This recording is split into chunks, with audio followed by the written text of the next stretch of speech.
What's up, everybody? It's Mohammed with the Mohammed Minute. Now, in this life, you're gonna face many battles, but the biggest battle you're gonna face is the war within yourself, the internal struggle.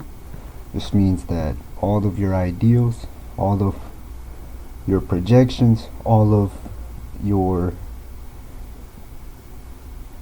thoughts, when they do become manifest at some point in your life, and when you start to reflect that, old thoughts, they come back.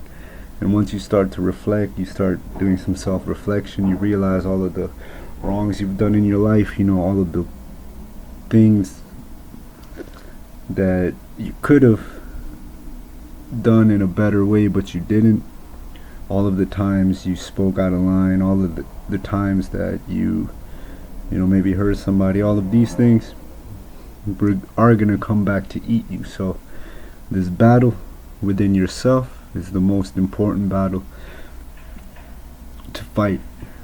You have to fight with your internal dialogue every day. Think of it like this: you have the power to control your thoughts.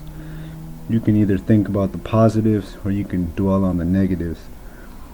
A lot of people, they don't get to that point of self-reflection, so that negative will always prevail because they haven't had time for any real self-reflection. Because look, even the best of people, not the best of creation, just the best of people, they still make mistakes. So self-reflection is very important for a part of the journey.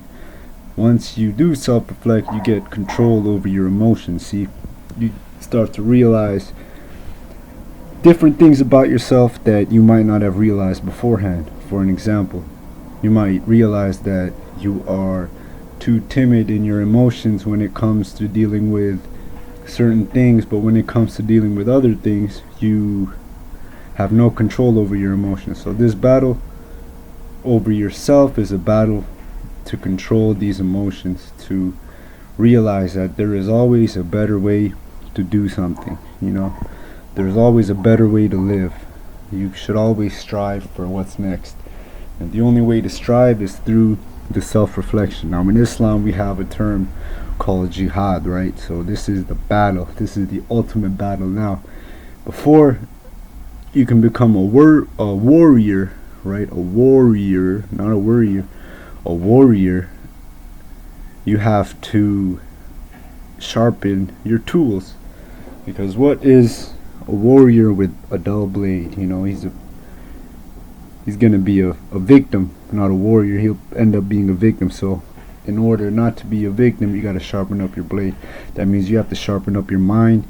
That means you have to sharpen up all of the things that are lacking in your life. Now, this can be your habits of procrastination. This can be your habits of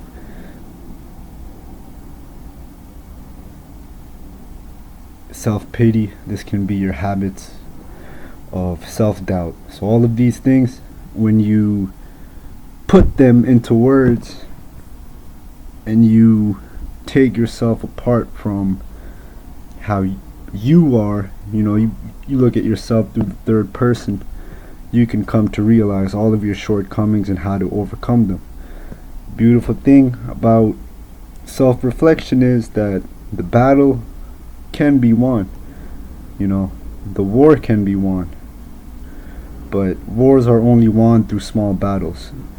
And in order to win the big war, you have to win the small battles too.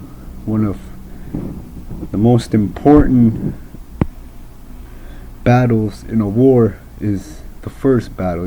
It sets the morale for the war, you can say. So a lot of us have been defeated when we have been growing up. So of course that might set the standard for the coming battles in your life. If you have a defeatist mentality, then that could stem from the fact something happened in your childhood that set you up to become a loser, right? And this can be something as small as your mom not paying attention to you enough. It can be something as big as you getting rejected by a female and now you hate all females, right? It can be, you have to put your battles into words. I don't know your battles, I know my battles. So I can put my battles into words, but your battles, I don't know. So in order to win the war, you have to win these small battles. And one way to win battles is to go back to the drawing board and see where your weaknesses lie. If you go back and analyze your life, this requires self-sacrifice and some discipline. If you analyze your life, you can pinpoint exactly where things went wrong, like the cascading effect of situations that brought your life to this point.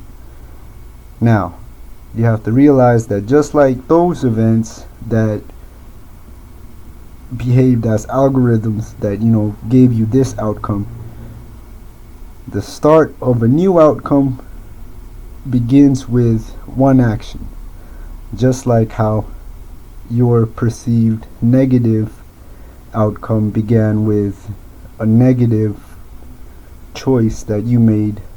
If you make a positive choice, the ultimate outcome might be something better. So in order to find that ultimate outcome, you have to do self-reflection, and you have to go back to the drawing board so you can win these small battles. Win the small battles, then you can win the war within yourself. This has been a Mohammed Minute. Thank you.